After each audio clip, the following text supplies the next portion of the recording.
Okay, we are live on another edition of the Edlow Podcast. Subscribe, subscribe, subscribe. I say this every time, but I'm really excited about this one. I have the best guests in the world, and this is no different. I have somebody I have a lot of respect for many, many reasons. You guys know I'm a big pro wrestling fan, and he's one of the best. Welcome, Dangerous Dan Spivey. Dan, how you doing? I'm good, man. Thank you so much for having me on. Are you on the West Coast? I am. I'm in Sacramento. Oh, Yeah. okay then. Well, I'm in Florida. Florida, in Brooksville, Florida. Wow. So wait, Brooksville, is that near Tampa then? Yeah, it's like 40 miles north of Tampa. Okay, yeah. So you're from Florida?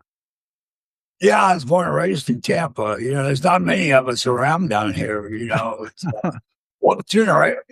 generation. My mom's side and my father's side are all from Florida, which is almost unheard of. Most of the Wow. people are from New York or Pennsylvania, living in Florida. So, Yeah. you know, Well, that's why I'm in Sacramento. My whole family's here, and it just, with the kids and everything, just being around grandparents and aunts and uncles, it's just kinda best place for them, and we'll see, I got about 5 years left till the youngest is 18, and then we'll see what my next adventure is. But excuse me, you've had an adventurous life. You started out football, you pro wrestling, and now you've transformed, your life and become an addiction counselor, right? Is that what you're doing now? it's not so much addiction counselor with a certificate and everything. My certificate is a school of hard knocks, learning the hard way, Yeah, trying to figure it out for myself, what works for me. yeah. What worked for me was the fact that I got over of trying to do things on my own. I tried a lot of things on my own, trying to get sober and get off the drugs and alcohol. Pills were the big thing with me, and then it went on to harder things, Mhm. unfortunately. But only reason I think I'm alive is the fact that God had other plans for me, because I went through 40 years of not one of the addictions, but several of the different things. I went from cocaine to pills to crystal meth. I mean, alcohol Wow. was always a constant, but I I am so fortunate to be alive. I really am, and the only answer to that is my higher power, which I call God. Had other things in store for me, and I feel that that's putting the word out there and trying to help people get sober. I wanted to ask you about that. The thing that strikes me is we were talking a little bit off air about how many of the boys have passed away from doing some of the things that you did. Do you feel like you have any survivor's guilt? Like, "Man, how come I'm still here when everybody else is passing away?" Well, with me, my out was, and what I used was the fact that, I told everybody the reason take the pills is because if you did what I did and had the injuries that I have, you'd be addicted to pills too. Yeah. What that turned out, that's how I justified it. And when you can justify it, in yourself, you're okay, Yeah. and I figured that's what I needed to do was to take a bunch of pills. And at 56 years old, I decided to change my life and do something different and take some suggestions from somebody and not doing it the Dan Spivey way. Yeah. I was fortunate. The WWE sent me to rehab, I think, 5 times. Wow. Uh, and each time that I went to rehab, basically I just got sober and started all over again as soon as I got out. A lot of times I went the same day I got out. I went to the pill mill to get me some pills. Wow. And, uh, I don't know what happened. The last time, my last deal was the fact that I had 6 hip replacements, 2 knee Wow. replacements, a neck fusion, and 6 marriages. Other than that, I'm good. Oh, on top of that, and that's why I justify it. I had all these injuries and surgeries and all that. And I was just, at 56 years old, I went to one of my deals. I ran out of pills. At the time, I was taking a lot of Xanax and Xanax and Valium and alcohol, toxin from those, which I didn't know at the time could kill you.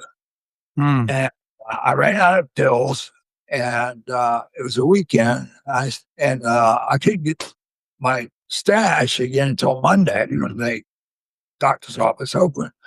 So one of the nights before Monday, I went to the bathroom, and on the way back, I just stopped. I couldn't move my legs, and I was just standing there, and next thing I know, I ended up on the ground, and I was able to pull the phone off of the nightstand and call 911, and I called my brother, and they arrived at the house, and I didn't know what was going on.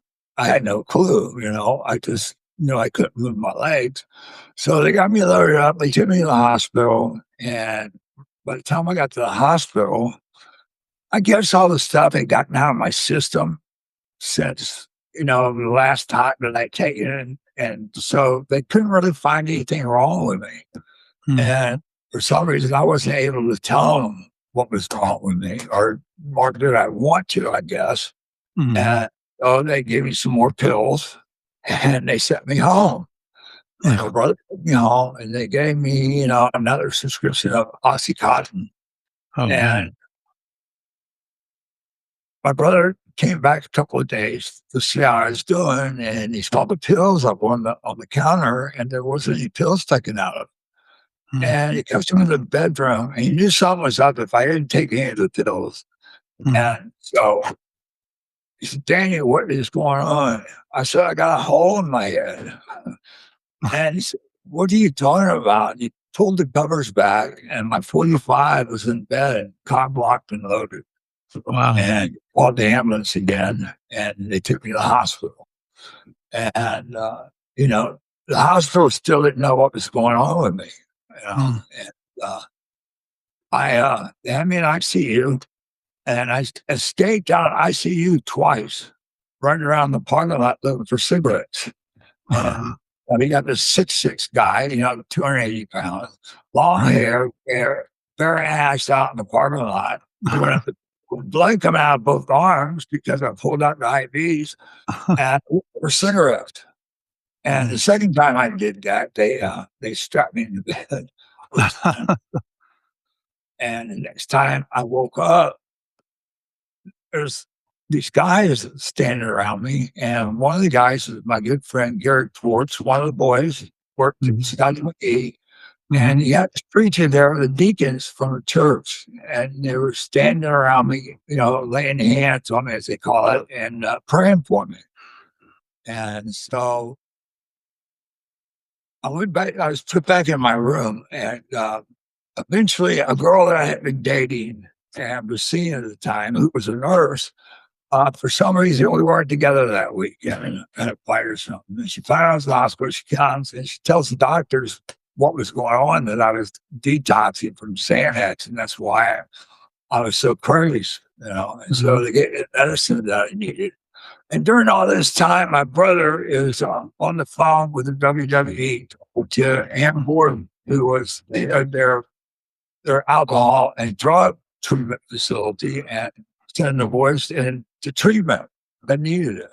And WWE had this fantastic plan. They still do to this day, that you sign the contract, work one day for them, they will send you to alcohol and drug rehab facility. And I don't know any other corporation in the world that does that. Right. And she told my brother that, hey, we sent him already 4 times. And he said, but Ann, this is different. And told her about all this crap that had done. And the doctors had told my brother that they thought that I had done brain damage to me.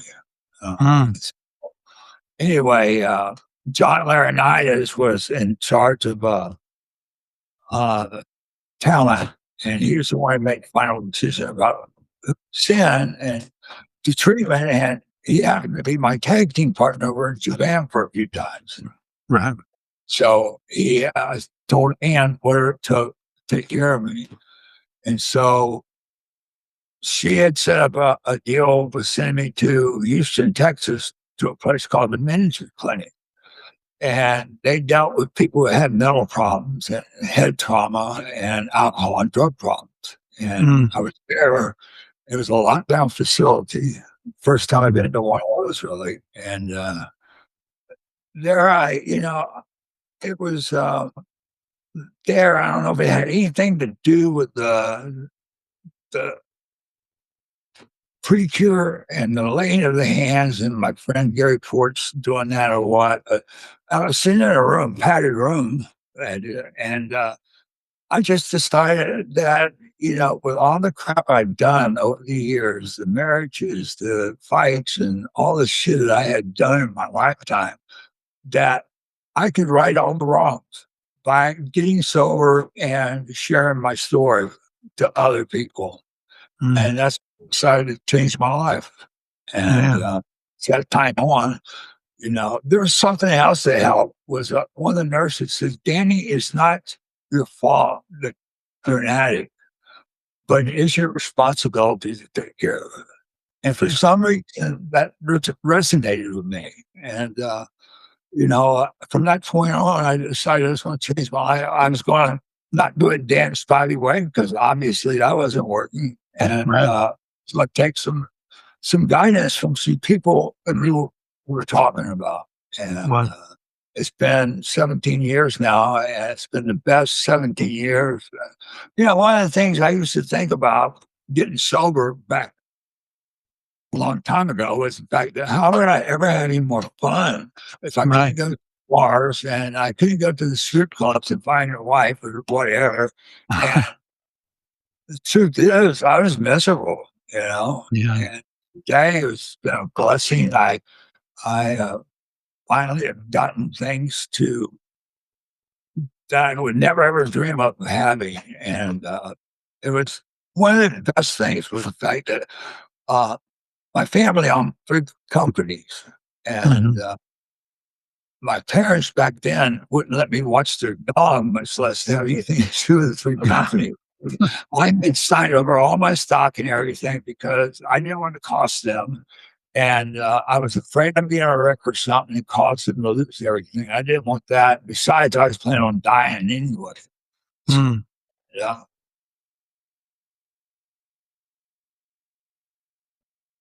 And later on, my father had passed, and mom was in charge of the 3 companies. She was the president.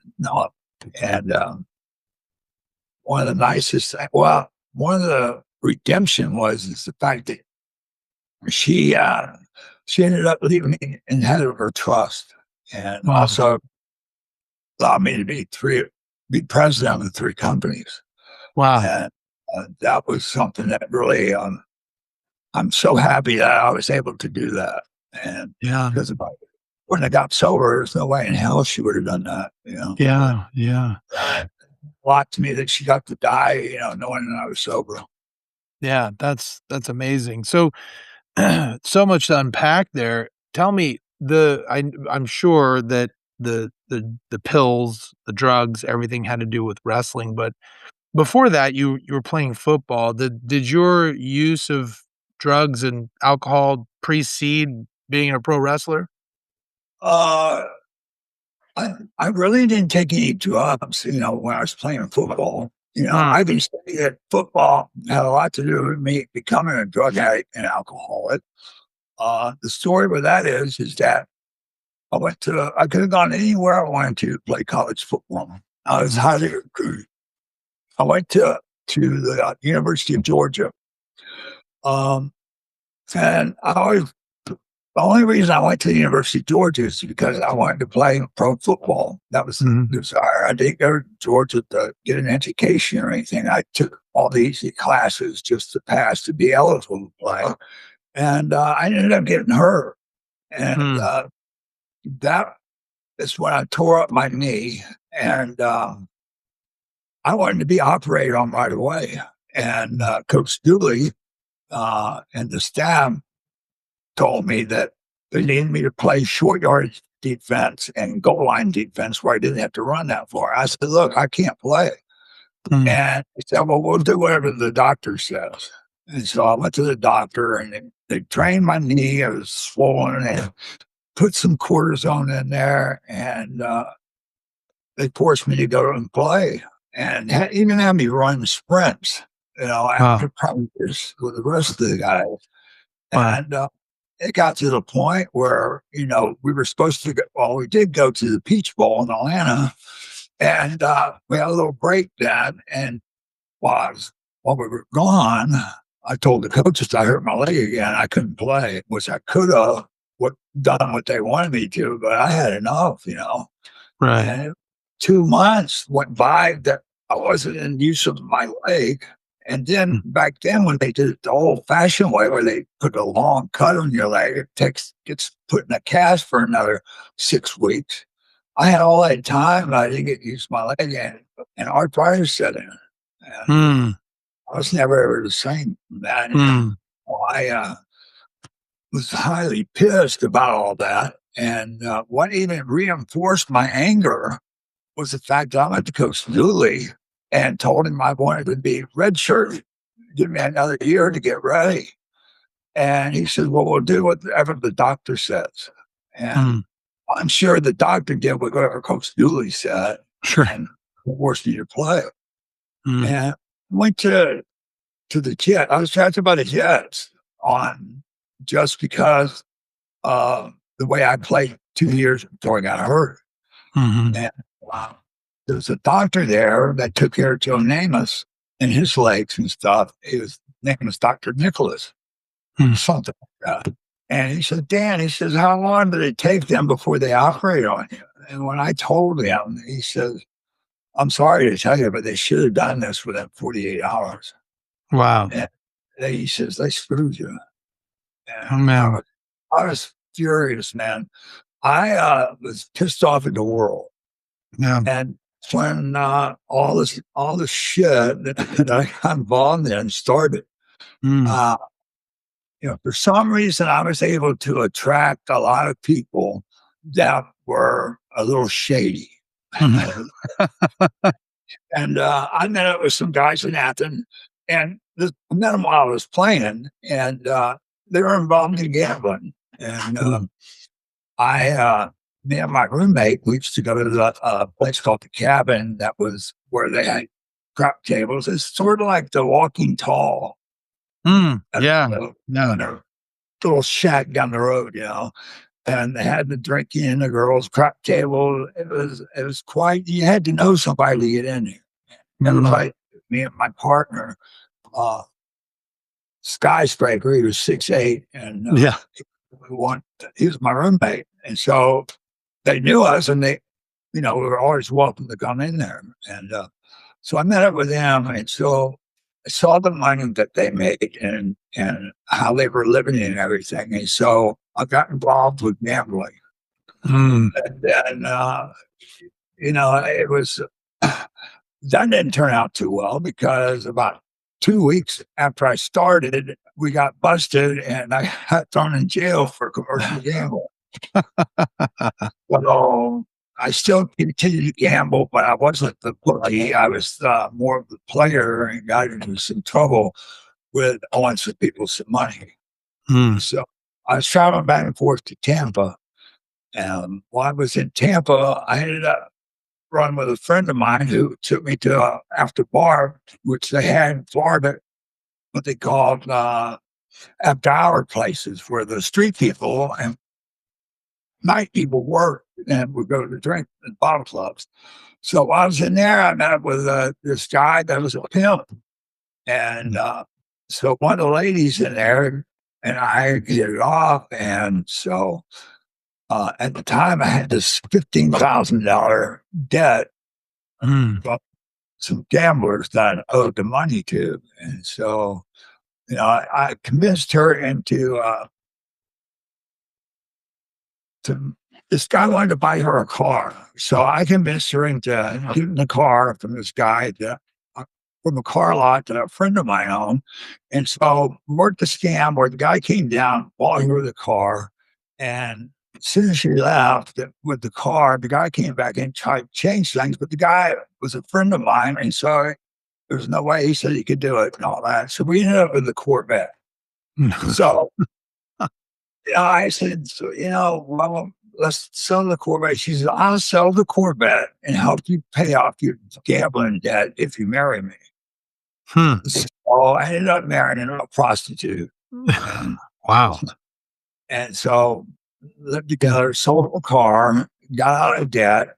And then from there, I did some other things. And then I ended up doing some telephone work, became a cable splicer. And well, I was doing really well and kind of was doing not anything really of that bad of nature and stuff. And so I ended up meeting some girl in a bar. There was a bartender, and me and her got married. I ran off with her, divorced a prostitute, and me and Nellie were together. So yeah, you upgraded. You upgraded from the prostitute. Okay. So wait, real quick. When you're just curious, when you're going through this, right? You're going through all this stuff. It strikes me that you owe this $15,000 debt. You're probably a little bit desperate. Like, what is the mindset when you're like, I'm about to marry a prostitute? Like, were you thinking about it, or what would you just young and dumb? How would you describe like the thought process of going through that?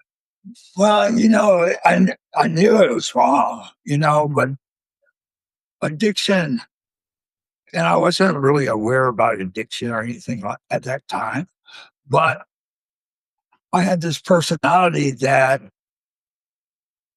I did whatever it took to get by and to solve my problems and stuff. I really didn't think of long term or anything like that. I was always conniving. I did more bad stuff being a gambler than I did as a drug addict. And every time I did something, I knew it was wrong, but I forced myself to do it anyway. Now, is this before you end up? Because I understand you met Dusty Rhodes, and that's when you got trained and became a pro wrestler. Is this before that? This is all before pro wrestling. Okay. So continue. So you end up marrying the woman you met in the bar, and then what would you do next? Well, we moved to California. Everything was going really well and stuff. And I moved back to Tampa. And I met a guy that was the father or stepfather of one of the players from the University of Georgia. The boy was my little brother, when a freshman comes in, you pick out a little brother to show him around and stuff. Well, that's how I met this guy. His name was Jim Guzman. And so I said, Danny, he said, how would you like to pay off your house on the lake in about a year? I said, I would love that. I said, how are we going to do it? He said, we're going to sell cocaine. I said, it sounds good to me. So I got involved with cocaine, and being the addict that I am and stuff, make a long story short, I couldn't go to sleep, and there was a kilo of cocaine in the bedroom, and so I became addicted to cocaine, and I was in all kinds of trouble with that. But I decided to go to California and to get away from everybody and start doing the telephone work again. And before I did all that, there was all kind of problems. And so me and Millie, my third wife, got divorced, and I went out to California again. And, it was always one thing after another. And, even though I knew things were bad, I just did them anyway. And luckily for me, I had a sober time that I was in a bar, ended up back in Tampa, and I met Dusty Rhodes. And Dusty, of course, was one of the top names in professional wrestling, and a big guy, and long hair and beards. I mean, he was like a professional wrestler. I said, oh, yeah, I would. And so that's how I got into professional wrestling. And actually, when I first got into professional wrestling, I started, like an athlete again, and started training and taking care of myself. So basically, professional wrestling kept me out of trouble for quite a while. I was somebody there to speak to to sleeping pills because it's tough to sleep on the road and stuff, and just use steroids. Yeah. So it's interesting to hear someone say that pro wrestling, and especially at that time in the '80s and the '90s, kept them out of trouble. But You know? in the beginning, it did. It really Yeah. did. Yeah. Now now you really started getting there's a couple of places where I at least from my view, you really got some notoriety. One was when you teamed up with Mike Rotunda replacing Barry Windham in the US Express, and you had some Yeah. time in the WWF, and then, of course, then you move over to WCW, and Teddy Long and, you and Sid Vicious get together to do the Skyscrapers. Did you did you feel better about tag team wrestling? I guess, what was your view when you became a pro wrestler, what you wanted to do? Well, I was already hurt before I got interested, and, Mhm. I think 33 or 34 when I got into professional wrestling, and most guys were thinking about retirement at that time. I Right. was already hurt, so I was in a rush. I was trying to do a lot because I knew I'd only have a short time because my body would eventually, just gonna wear out, and, so I was fortunate, went to New York and became Rotundo's partner. I only been in the business probably 7 months. That's almost Mm. unheard of, you know? Yeah. Yeah. And but I was very grateful to Mike Rotundo and because he took care of me, and he helped me a lot, really did, you Yeah. know?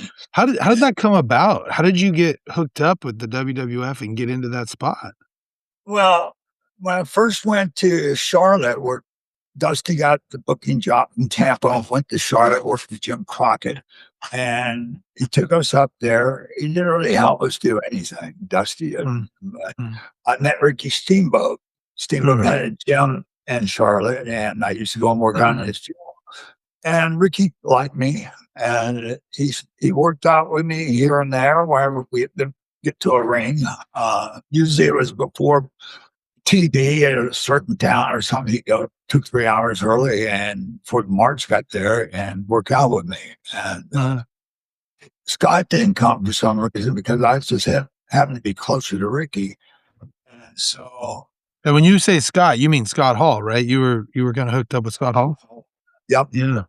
So, uh, went to Kansas City because me and Scott were starving to death in Charlotte, and we ended up Mhm.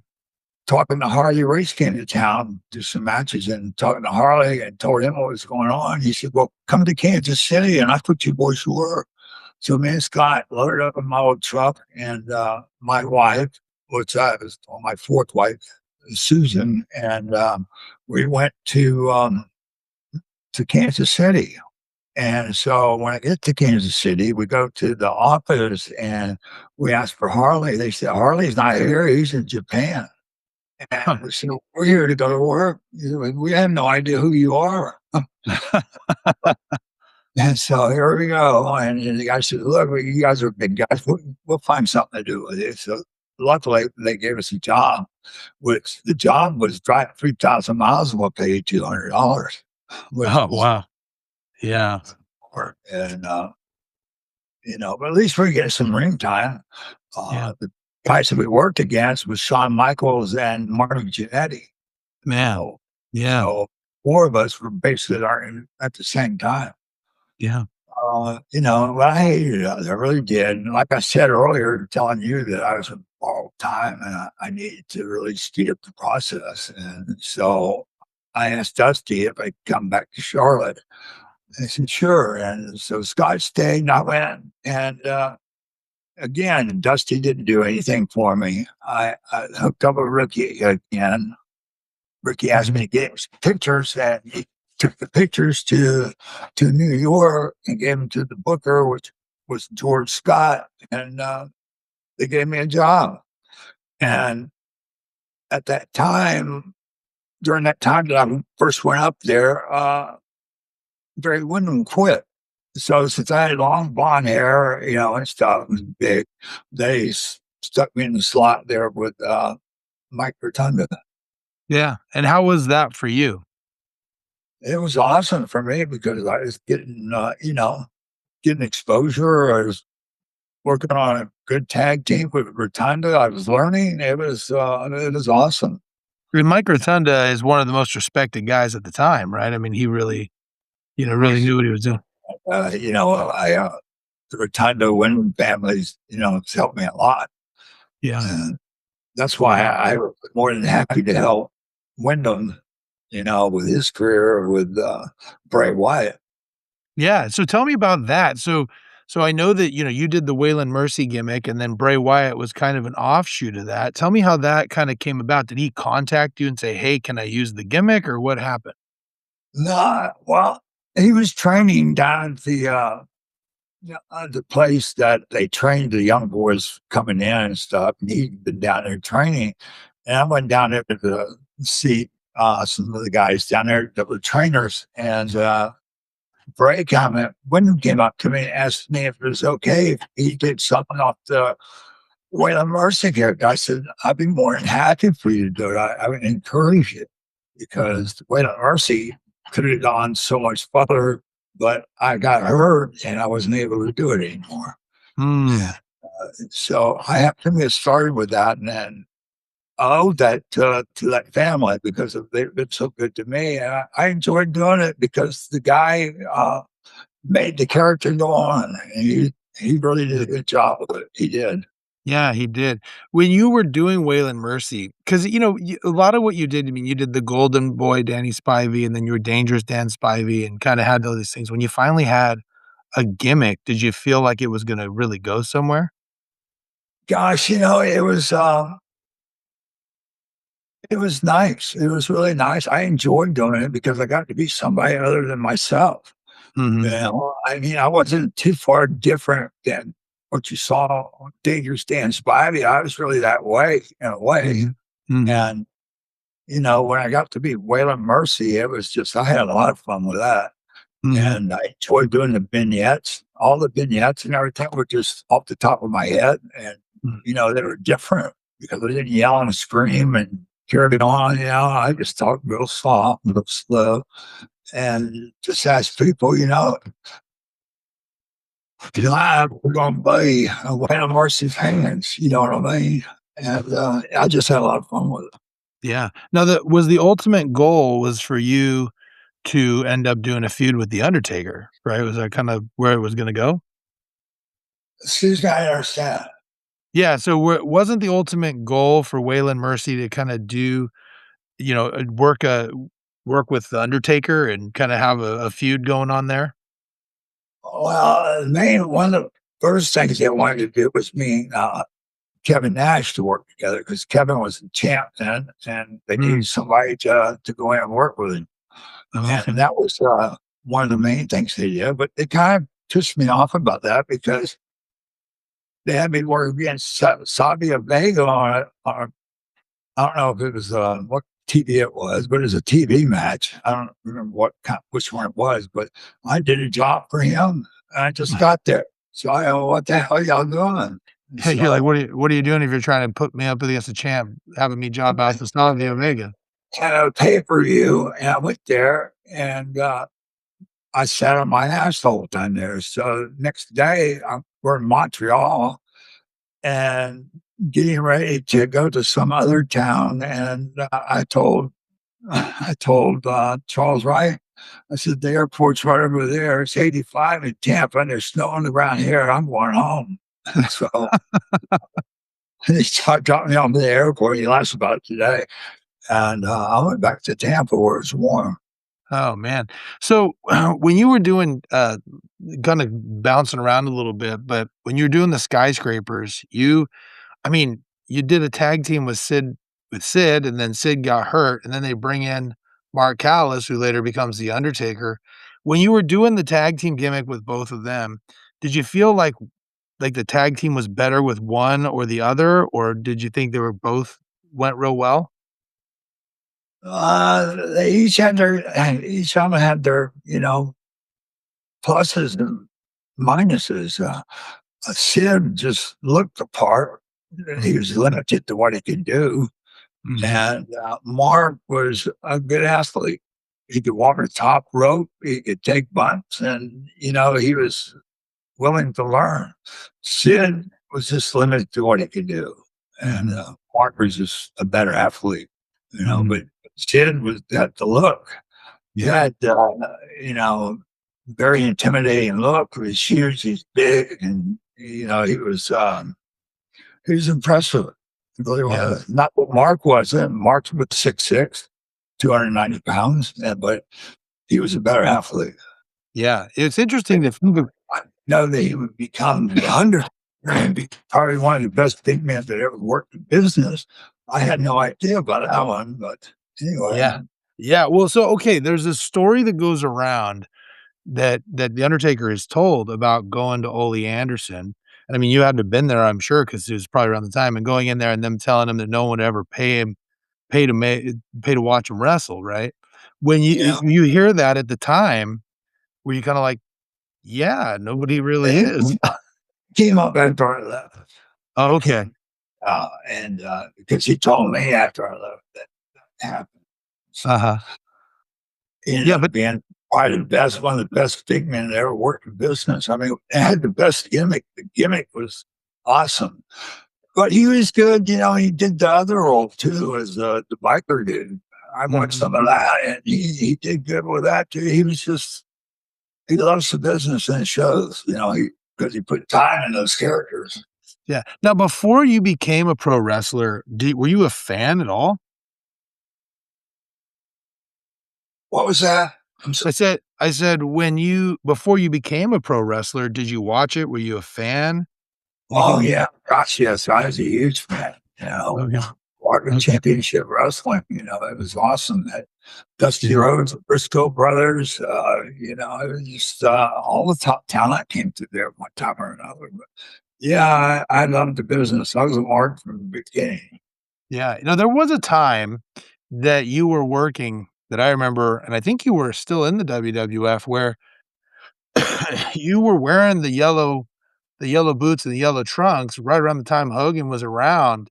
Did anyone kinda say anything to you about that, or do you feel like that hindered you in any way, that you looked like him or maybe benefited you? I know exactly where you're coming from. To this day, I don't understand. It was the stupidest thing I ever did. Mhm. Was go in there with yellow boots and yellow tights. I mean, I don't know why George Scott or you know any of the guys, the Steamboat or those guys never told me. That was dumb. I should have dyed my hair black and came to the character like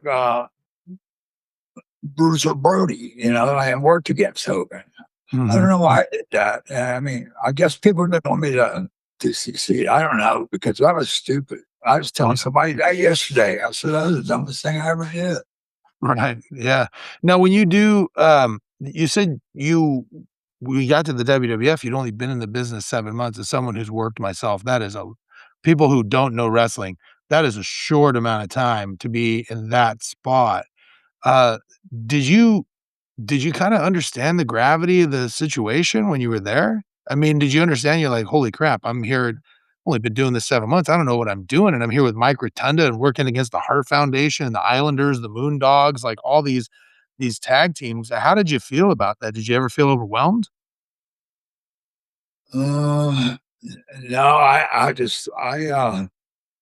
felt nervous, but I had good teachers and I paid attention. Yeah, I was very coachable. I mean, before I got into wrestling, because I was such a mark, before I ever got into business, I knew all the holes and stuff. I didn't know how to sure. do jokes, but I knew how to do that stuff. I Uh-huh. just I am plus I was a good football player, a good athlete, Mhm. and I could do those things. People say, "Well, if you had a bad leg, how you couldn't play football?" I said, "Well, it took me 2 steps to get across the ring." Right. Yeah, you're gigantic. You're too much running, and Yeah, so I got away with it. I did, yeah. but, Well, I just people don't understand too. I'm s you can't tell in the video, but I'm 6'7", right? And so I'm a bigger guy too, and when you work on the indie scene, all these guys are about 5'4", you look like Andre the Giant out there. And so, I when I first started wrestling when I was 18, I'd only trained for like 3 months when the people started booking me because I just was so big. And, I got away with it just because I didn't have to do much. I mean, it was just basically one, them trying to knock me off my feet, one bump. It was kind of an easy way to go. And so, but I mean, being up there though with those guys, I mean, everybody up there was a giant at that time, weren't they? Yeah, everybody was big. I mean, especially in Japan with me and Hanson, Terry Gordy and Dr. S.T. Williams. I mean, all of us weigh around 300 pounds, over 6'5", and Yeah. well, it was pretty brutal. Yeah. Wrestling in Japan probably took 5 years off my career Yeah. I because mean, and yeah. not many guys, they go over one time, they wouldn't come back because of Mhm. the shit beat out of in Japan. As long Yeah. as you didn't break bones and you make somebody bleed on purpose, that was good, Yeah. And that's what makes me upset with the business today is that they exposed all that stuff that we worked so hard to make look real. Yeah. It really does look more like acrobatics than it does wrestling now, doesn't it? Yeah, you gotta do 360s off the top and stuff on the floor and all that, and, it was stupid because, it's just stupid. It really I is. I was just talking with a friend of mine too. The art of selling the moves has kinda died too. I mean, some of this stuff was back in the '80s and '90s, I remember the match where you and Sid just absolutely blasted the Road Warriors with chairs. I mean, just, like, beat them to death. It looked like you beat them to death, and it was shocking because nobody had ever done that to them before, right? And so we're watching it. Hey, Oh, that was you and Taker, okay, when that happened, I remember just thinking like, "Gosh, that did not look." I mean, we were already kinda smart to it, but it was like, that did not look fake, you know what I mean? And so, what did you talk to him beforehand and say, "Hey, lay it in, we're gonna lay it in," or what happened there? You just blasted him? you I guess you never had, heard Mark talk about that. No, no, I haven't. You get a chance, look up, Mark talking about the Road Warriors Mhm. when I beat one with chairs. It said, "Don't go look on YouTube." It says, "Don't effing mess with Dan Spivey," and it shows him beating the hell out of him with a chair in some town in Texas. And Mark was just surprised. He's worried that the guys would come in the dressing room and beat us up because what I did to him, and you need to look that up because it's very funny him talking about during about having to fight the The bleaching Road underwear. Yeah. Well well, did so when you one of the things that I think is really interesting, there are some guys in wrestling that are just considered legit tough guys. Were I don't I'm sure you don't wanna toot your own horn, but were you kinda one of those guys? Did people kinda look at you as a guy you don't mess with? It was all about respect. Mhm. I guess, I got along with everybody. I tried to, but if I wasn't gonna let anybody disrespect me because, I had led a very serious life with, Right. prostitution, hookers, gamblers, people didn't know who I was. I was Mhm. 34 coming into business, but I already had another life and was Right. lucky to be alive. And so I'm going to take a shit off of somebody. They didn't even have guns or anything. Yeah. So the dressing room was nothing compared to what I had been into. I mean, It's just shot at and hit with bottles and all kinds of shit. it's funny, is it I Now, if as some it's funny because when you say stuff like when you say things like, they didn't have guns or anything. As a guy who's been around the wrestling business, I get it, but to somebody who's not, who hasn't been around it, who just listening to this is just gonna be like, "These people are crazy, like, they didn't have guns yet." You know what I mean? It's just funny when you think about I've been, around I did a little tour with Impact Wrestling, and I did some tours with Lucha Libre USA, and did a little work with New Japan as a promoter, and so I've seen kind of the way it is backstage. It's just funny 'cause I know there's people who are listening here who just go, "Gosh, this pro wrestling stuff is just crazy." You know what I mean? But but that's So tell me now, so you've lived basically 3 different lives. You know, you had your life pre-pro wrestling, which was really wild, and then you had your pro wrestling life, and now you have this new life, which you've been living for 17 years. Talk to me about how your values have changed in this last 17 years and what you are grateful for now versus the rock and roll lifestyle you were living before. Oh gosh, I'm just glad, I can wake up in the morning and remember what I said the day before, Mm, and I can wake up every day and not be worried that someone's coming to look for me or I don't have to fight somebody. yeah. It's just that my life is just so nice, and I'm truly blessed for all the things that I have. I owe it all to being sober and leading a sober life, caring about other people and not caring about myself. I was a very selfish person, during my time before I got sober. I mean, a Mhm. guy's been married, 5 times, and that's just unheard of. I got married in Kansas City and at the courthouse, went to St. Louis, and then come home for 3 days of my wedding night. I Man, mean, who does that? wow. I was a prick. I was a mean guy, and I knew things were wrong. We talked about that earlier, but I knew things were wrong, but somehow I made myself do it, you know? Yeah. I didn't. Do you do you think that that was the addiction talking or just immaturity or both?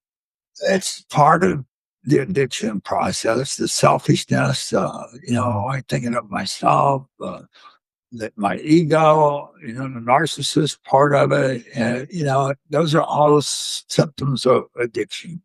Mm, And mhm.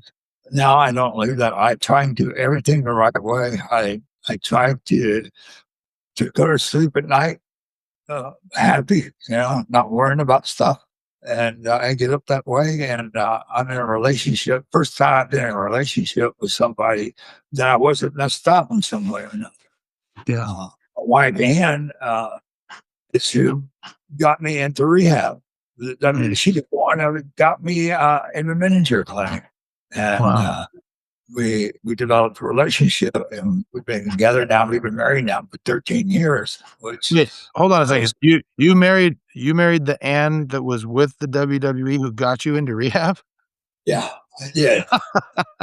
So I had nothing against her. I mean, she knew everything before she married me. So Yeah, yeah. this Well, is she loves you if she knows that story and still chose you, you know? yeah, I mean, in the book, the dangerous truth. It's all about our relationship we had. It really is a love story. yeah. Considering she used to hate my guts, and we ended up being married now for 13 years. That's longer than all 5 at one time, I guess. I don't know. It's just really nice being a woman. It really is. I'm happy. Yeah, yeah. No, one thing, I find really interesting, excuse me, is what I know about addiction because of just family members I've had is sometimes an unhealthy coping mechanism for things that are rough. So, when you get off the,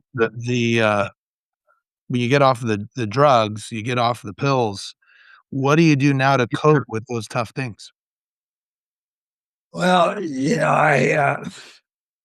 I have people I talk to. Mm, mhm. Um, we have a meeting every Thursday night with the guys that went to rehab from the WWE. We have a phone call, and we talk for an hour, all of us, and that's really nice. I go to meetings. I have a sponsor.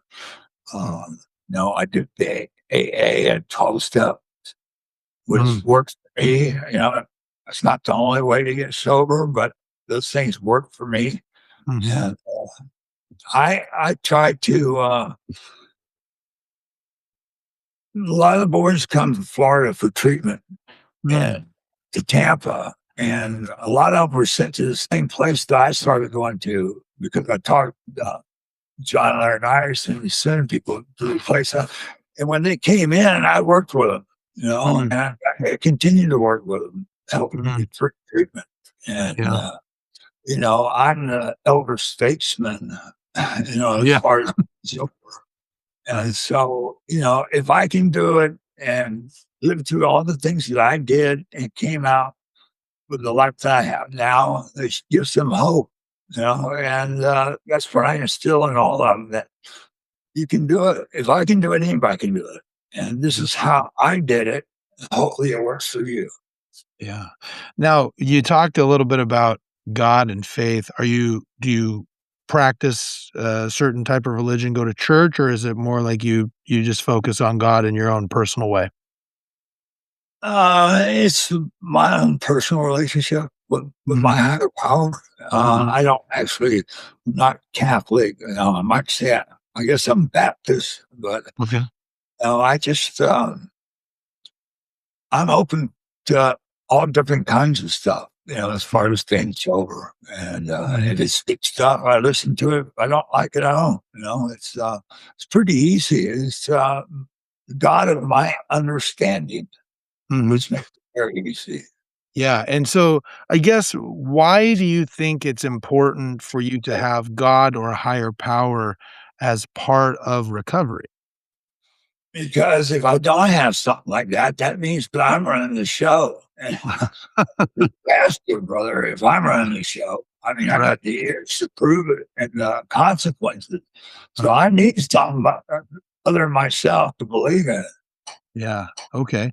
And so having the higher power there is kind of like a muse to help you kinda get through and rely on something other than yourself for the recovery.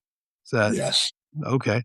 And then when you go through that, um like, if there was somebody here today, they're talking to you, and they go, "Dan, I just don't know where to start." Where would you point them to start in the recovery? Well, I'd have to get them to believe that there's a way to change their lives. Mm, And I explained to them the way that I did it. mhm, And, you know, pick and choose parts of it or not at all, but this is what I'm suggesting to you. And I tell them, getting on where they're at, if they don't believe in God or they don't believe in a higher power, I get them to well, fake it for a while until we get yeah, there, yeah, and talk to me every day. And, we'll get you there, It yeah, depends on the situation yeah, because there's always, you know, we all come up with different ways of what they don't believe in. They never believed in God. They don't believe in a higher power and stuff. But, I don't care if they believe in a doorknob as long as it's not them themselves that they believe in. Because right, that, you know, yeah, okay. Now, so with regard to the wrestlers who are going through this, um, how many do you think that you've helped with? how many guys that I think I helped? Yeah, I have no idea. I never thought of it. yeah, I can tell you certain guys that I know that are doing really well. yeah, There's quite a few of them.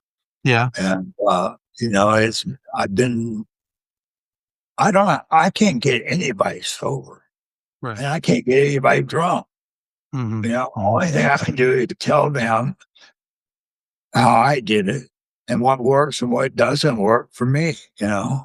and, if they have an issue or what, I encourage them to bring it to me, and let's work on it and figure out a way to make it good, you know? Yeah. Well, the reason I bring it up is because I know that sometimes when I talk to people, maybe it's more when they're actually going through something as opposed to later. They go through something and they kinda go like, "Why am I going through this? Life's not fair," all these things. And I think about you and I think about, man, you really went through the ringer. Maybe a lot of it self-imposed, but I mean, you went through the ringer.